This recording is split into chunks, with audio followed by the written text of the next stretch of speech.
Hello बच्चों, स्वागत है आपका अपने मंसूरी साइंस सेंटर में। मैं हूं आपकी अपनी मंसूरी मैम। आज के इस वीडियो में हम बात करेंगे क्लास 9th का बायोलॉजी फर्स्ट चैप्टर, जिसका नाम है जीवन की मौलिक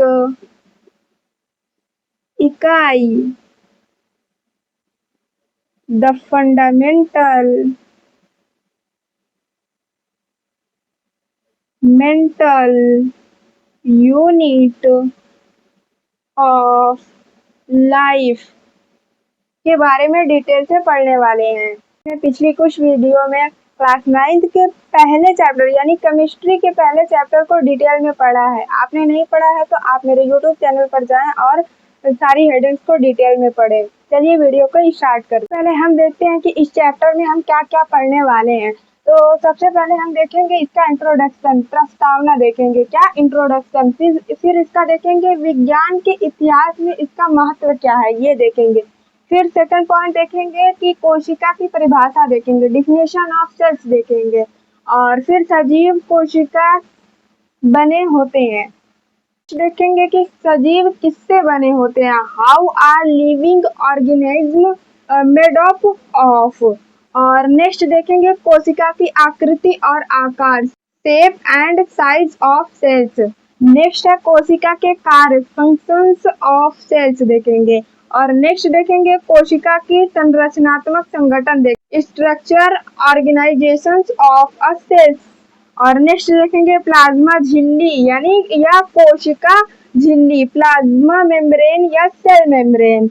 और कोशिका भित्ति, सेल मेम्ब्रेन देखेंगे। नेक्स्ट देखेंगे न्यूक्लियस यानी केंद्रक देखेंगे। नेक्स्ट देखेंगे केंद्रक की स्थिति के आधार पर जीवों के प्रकार देखेंगे। नेक्स्ट देखेंगे कोशिका द्रव्य, साइटोप्लाज्म देखेंगे। और नेक्स्ट देखेंगे कोशिकांग या कोशिका अंगक, सेल ऑर्गेनेल्स देखेंगे। और फिर नेक्स्ट देखेंगे रसधानी, वैक्यूल्स।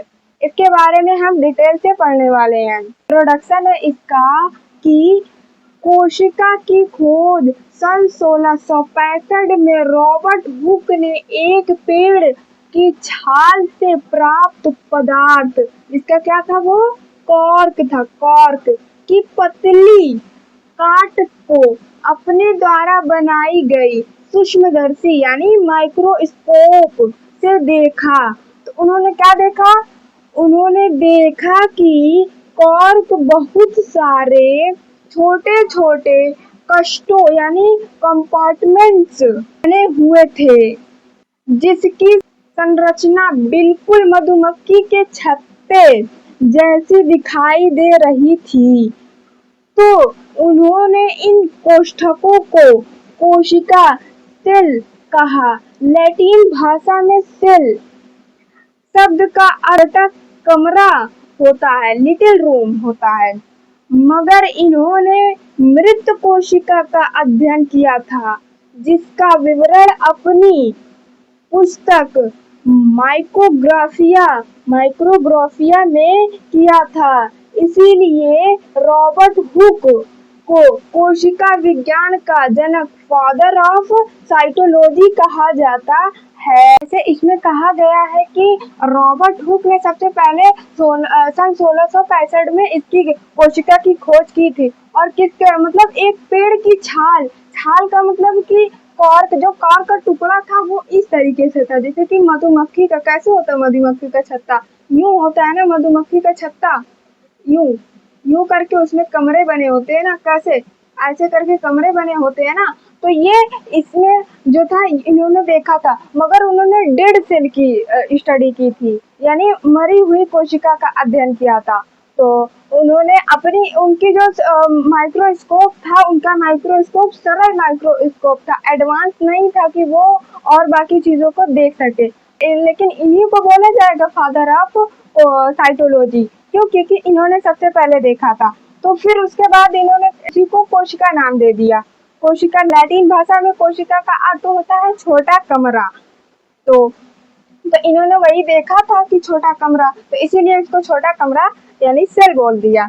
तो और फिर इन्होंने अपनी पुस्तक, ये याद रखिएगा क्वेश्चन आ सकता है, ये इम्पोर्टेंट है कि माइक्रोग्राफिया, कौन सी पुस्तक में लिखा था? माइक्रोग्राफिया। और सन याद कर लीजिएगा 1665 में इन्होंने कोशिका की खोज की थी।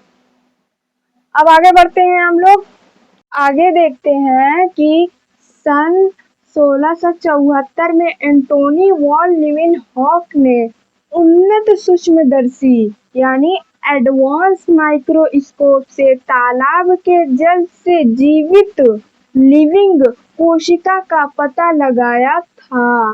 इन्हें सूक्ष्म जैविकी के पिता यानी फादर्स ऑफ माइक्रोबायोलॉजी के नाम से जाना जाता है। अगर क्वेश्चन आए कि मृत कोशिका या सबसे पहले कोशिका की खोज किसने की, तो हम बताएंगे रॉबर्ट हुक ने। कितने सन में? 1665 में। कितने? 1665 में। और क्वेश्चन आए कि लिविंग कोशिका की खोज किसने की थी, तो हम बताएंगे एंटोनी वॉन लीवेनहॉक ने। कौन? एंटोनी वॉन लीवेनहॉक ने। कौन से सन में? 1674 में एंटोनी वॉन ने लिविंग कोशिका की खोज की थी। और किसके जरिए? एडवांस माइक्रोस्कोप की जरिए से लिविंग कोशिका की खोज की थी।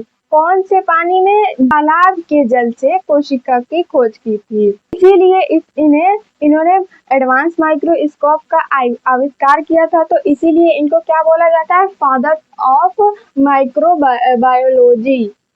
अब नेक्स्ट टॉपिक देखते हैं कि विज्ञान के इतिहास में महत्व। अब इसका महत्व क्या है देखते हैं कि यह विज्ञान के इतिहास की सबसे महत्वपूर्ण खोजों में से एक थी। इसी खोज के बाद हमें पता चला जीवों यानी सजीवों लिविंग बेइंग्स में अलग अलग इकाइयां यूनिट्स होती हैं, जिन्हें आज हम कोशिका यानी सेल्स कहते हैं। ये विज्ञान के इतिहास में एक ऐसी महत्वपूर्ण खोज है कि अगर ये खोज नहीं होती तो हमें पता ही नहीं चलता कि जो लिविंग सेल होती हैं, लिविंग जो जीव होते हैं, सजीव होते हैं, वो किस तरीके से उनके पार्ट्स काम करते हैं, कि वो सांस कैसे ले पाते हैं, वो खाना कैसे पचा पाते हैं, कि वो चल कैसे पाते हैं, और अदर्स काम वो कैसे कर पाते हैं। इसी के जरिए ये पता चलता है। नेक्स्ट देखते हैं कोशिका की डिफिनेशन क्या है। कोशिका की परिभाषा देखते हैं कि कोशिका किसी भी सजीव यानी जीवित प्राणी की वह सबसे छोटी संरचनात्मक यानी स्ट्रक्चरल और कार्यात्मक यानी फंक्शनल इकाई यानी यूनिट्स है, जो स्वतंत्र रूप से जीवन की सभी कार्यों यानी क्रियाओं को करने में सक्षम होती है। हम संरचनात्मक इकाई को पहले समझते हैं। इसका क्या मतलब है कि जैसे हम लोग कोई मकान बनाते हैं तो वहां पर ईंटों को जोड़ करके एक मकान बनता है, वैसे ही एक कोशिका को जोड़ करके एक पूरी बॉडी बनती है। ये होता है संरचनात्मक। जैसे कि हम लोग देखते हैं यहाँ पर कि पौधे, जानवर, हमारा शरीर इसी सीक्वेंस में बनता है। जैसे कि कोशिका, हमारा पहले बनेगा कोशिका, सबसे छोटी इकाई कोशिका, फिर उसके बाद ये कोशिका मिल करके बनेगी ऊतक बनेगा यानी टिश्यू, फिर टिश्यू जुड़ करके फिर बनेगा अंग यानी ऑर्गन, फिर उसके बाद अंग जुड़ कर बनेगा अंग तंत्र। क्या? अंग तंत्र बनेगा यानी ऑर्गन सिस्टम, और ऑर्गन सिस्टम मिल करके बनेगा शरीर। क्या बनेगा? शरीर। पूरी बॉडी बन जाएगी, हमारा जो ह्यूमन बॉडी बन जाएगी। सबसे पहले क्या था? कोशिका थी, सबसे छोटी इकाई कोशिका, फिर ये कोशिका मिल करके टिश्यू बनाई, टिश्यू मिल करके अंग बनाए, फिर ये अंग मिल करके क्या बनाए? अंग तंत्र बनाए। अंग तंत्र यानी जैसे कि दिल, किडनी, लीवर और लंग्स, ये सारी चीजें मिल करके क्या बनाए? पूरी ये बॉडी बना दिए। क्या? बॉडी, शरीर का निर्माण कर दिए। और यहाँ पर कार्यात्मक से समझते हैं कि फंक्शनल क्या है कि जैसे कि हमारे शरीर में जरूरी काम, जैसे कि हमारा सांस लेना, भोजन का पचना, जो भोजन खा रहे हैं उसको पचना, ये सारी चीजें क्या करती है, ये विशेष कोशिकाएं करती हैं। उनमें जो पार्ट होते हैं वो कोशिकाएं होती हैं वो करती हैं। तो हमें उदाहरण में लिखा है यहाँ पर सांस लेना, खाना पचना आदि चीजें होती है। और एक बात, अगर आप इस डेफिनेशन को और छोटा करना चाहते हैं तो आप ऐसे लिख दीजिए कि कोशिका सजीवों की संरचनात्मक और कार्यात्मक इकाई होती है। ये सबसे छोटी हो गई है। आप ऐसे भी इसको लिख सकते हैं। आज की वीडियो में बस इतना ही। हम मिलेंगे नेक्स्ट वीडियो में अगली टॉपिक पर, जिसका नाम है सजीव किससे बने होते हैं। तो हम इस पर डिटेल में इसी तरीके से बात करेंगे। अगर आपको ये टॉपिक में कोई भी डाउट है तो आप कमेंट सेक्शन में पूछ सकते हैं, मैं आपको बता दूंगी। तो अगर आपको वीडियो पसंद आई हो तो लाइक करिए, चैनल को सब्सक्राइब करिए, वीडियो दोस्तों में शेयर करिए। मिलते हैं नेक्स्ट वीडियो में अगली टॉपिक पर।